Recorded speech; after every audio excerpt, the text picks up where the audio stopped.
Hello YouTube and welcome to the second part of our analysis regarding Johnson & Johnson. In the first part we have studied a bit the company, what's currently happening, what it is doing. You probably already know that it is developing it has developed a vaccine in order to fight COVID-19. We have seen some of the advantages and disadvantages of this solution compared to some of its closest peers, such as Moderna, Pfizer, and so on. And we also saw that apart from vaccines, Johnson & Johnson in fact has a lot of other segments, other products to offer. That is one of the reasons why I found some interest in potentially building up a position in this company.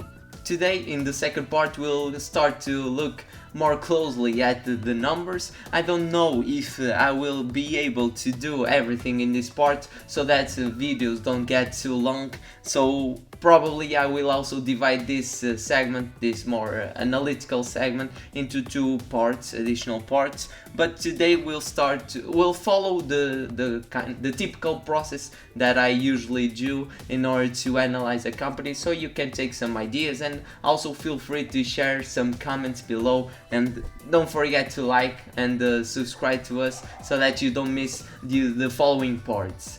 But now let's jump right into our financial model. Well, before that, when I start to gain some interest in analyzing a stock, I take a look at the price. Okay, one of the price charts that I often use is TradingView. This is a free platform that you can also use, and if you want to see how price has evolved in the past, you simply need to put on the ticker symbol of the company and then do your own analysis. I tend to keep this technical analysis quite simple. Okay, I don't plan to trade this type of instruments in the short term, so what I mostly focus is around the moving averages. Okay, and also trying to find some supports and resistance. Okay, for example, you can see here previous resistance and now act as a sort of support at around the $154 per share.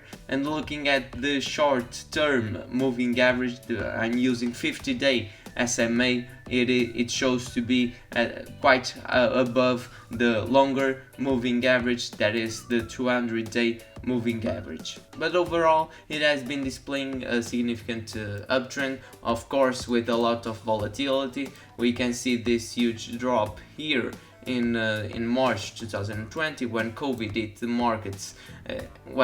Every stock fell a lot, but if you compare, for example, with the S&P, I think that it has decreased slightly more than Johnson & Johnson. Okay, but nothing that really matters for our analysis.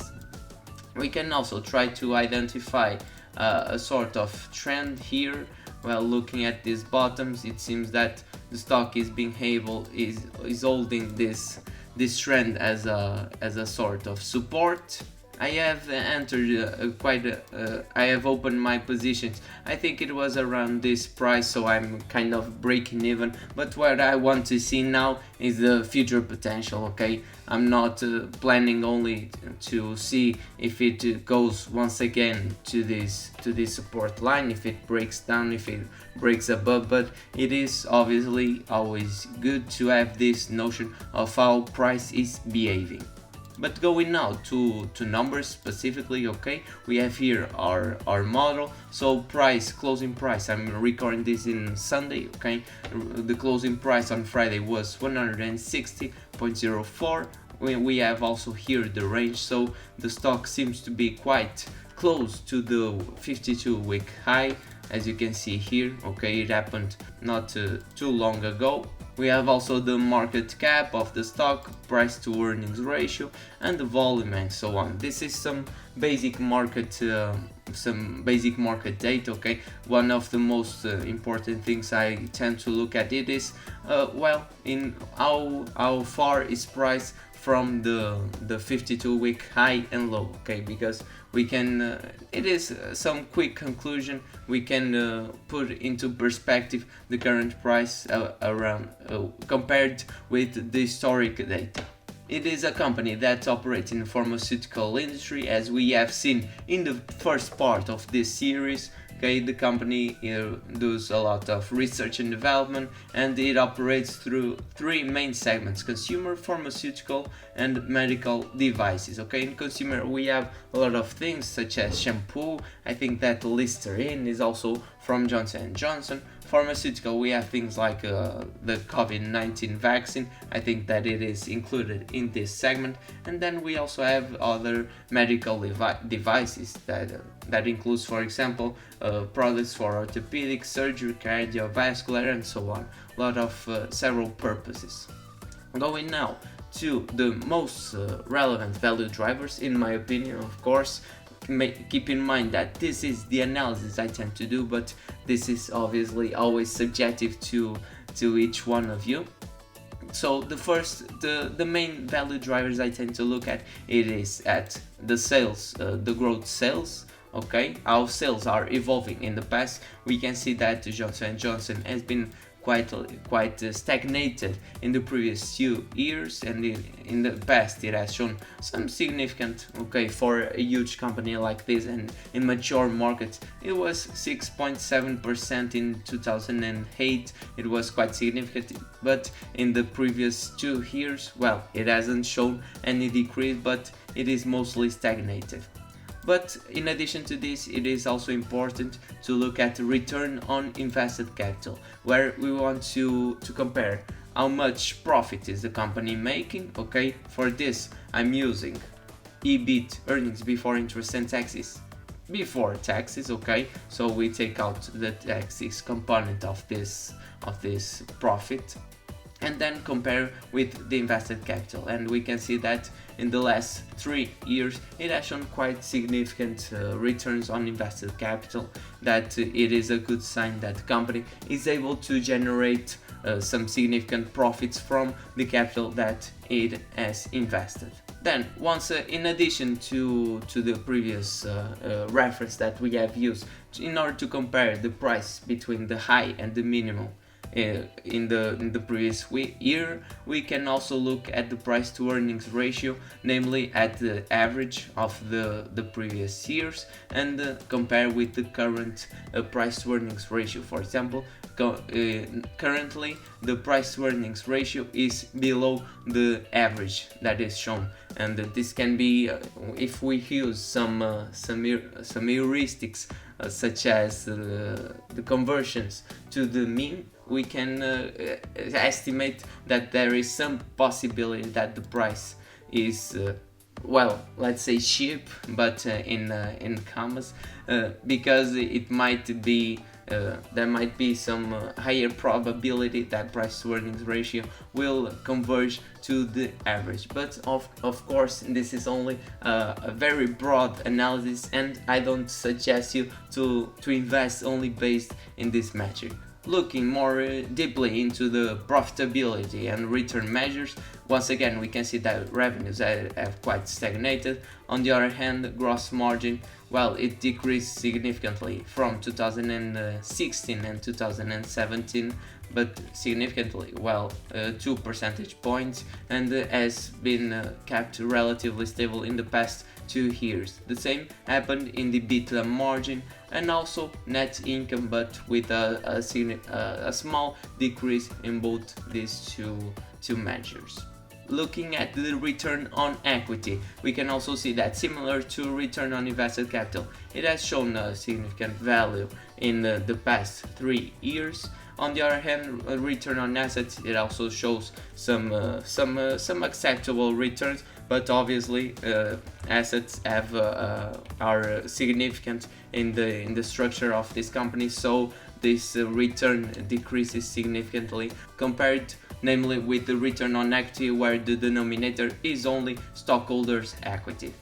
Earnings per share have a slight decrease here in 2017, but then it has been kept relatively stable, well, decreasing some slightly in the previous 2 years, I'm sorry, but on the other hand, dividends have increased continuously in the last 5 years. I think that I have the percentage around here, okay, the cumulative growth of dividends paid by Johnson & Johnson, that is around 5%, which means that in the last 5 years, dividends distributed by Johnson & Johnson have increased an average of 5% each year.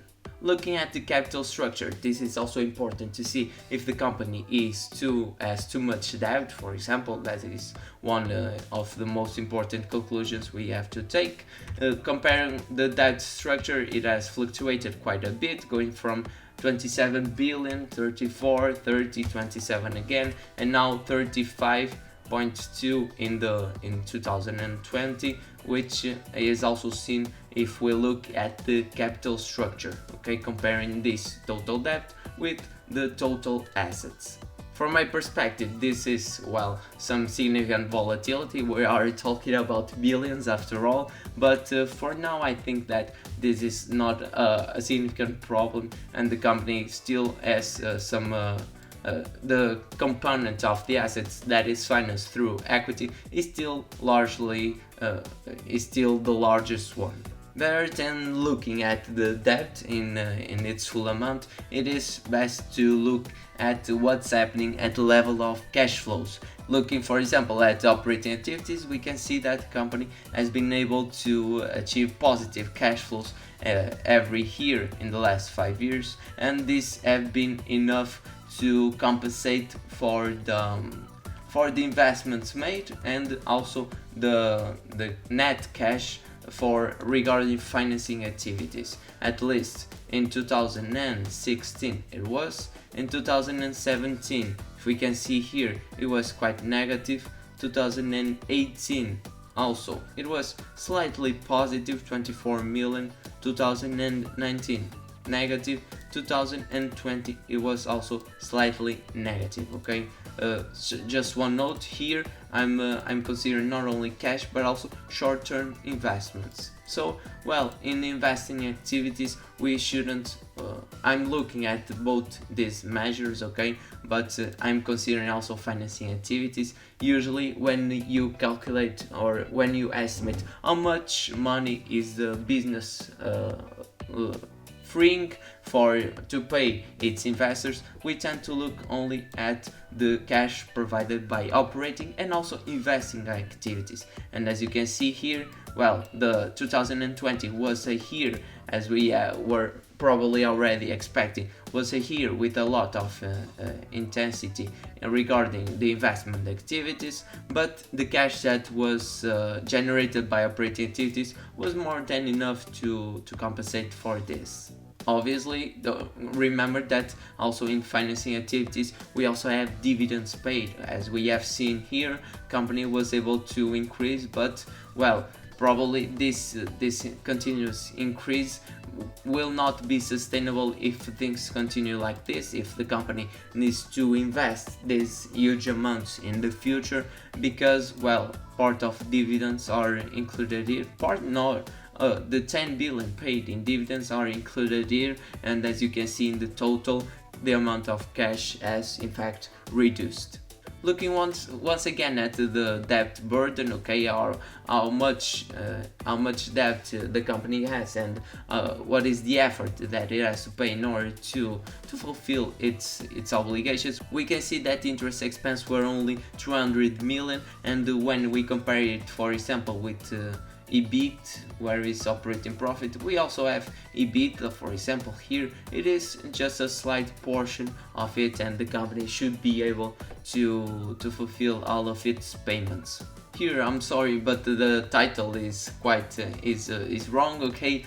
Here we are looking at the working capital. For those of you who don't know, working capital is basically the investment that it is required for a company to continue with this business running smoothly. For example, it is normal for a company to provide credit for its clients so that they can pay in 6 months, in 1 year, or so on, and they also receive some credits near suppliers. So these are the three main items that I tend to look at: net receivables, inventory, and accounts payables. So we want to see basically some stability. Okay, I'm looking at, for example, inventories increasing too much. That might suggest that the company is not able to sell its products, or also clients that aren't paying, so which means that the company is observing sales but it is not receiving from its clients. And also suppliers, well, it is when it increases, it can be seen as a sort of financing, of free financing, because company don't pay direct interests from it, but it is also something to worry about if this increases too much, because the company might have problems in the upstream of the vertical chain in the future. That is, by other words, the company, if it takes too long to pay to its suppliers, then suppliers might demand some harder conditions in future trades. Since I believe that this video is quite too long already, I will leave this fundamental valuation for the next part, where we basically want to do our estimates around the sales, around the margins, around the investments that the company might have to make in the future, so that we assess a share value and we see if there is some upside potential that is worthwhile for us to invest right now. Don't look at this value, because this is only with the defaults, that is mostly using the average percentages of the historical data that we have gathered, but we will take a closer look at this so that you can also use it to implement in your own model. I hope that you have found this video useful, hope that you have enjoyed. If you have any comment, please feel free to share with me down below, and don't forget to subscribe so that you don't miss any of the coming videos. I will see you there.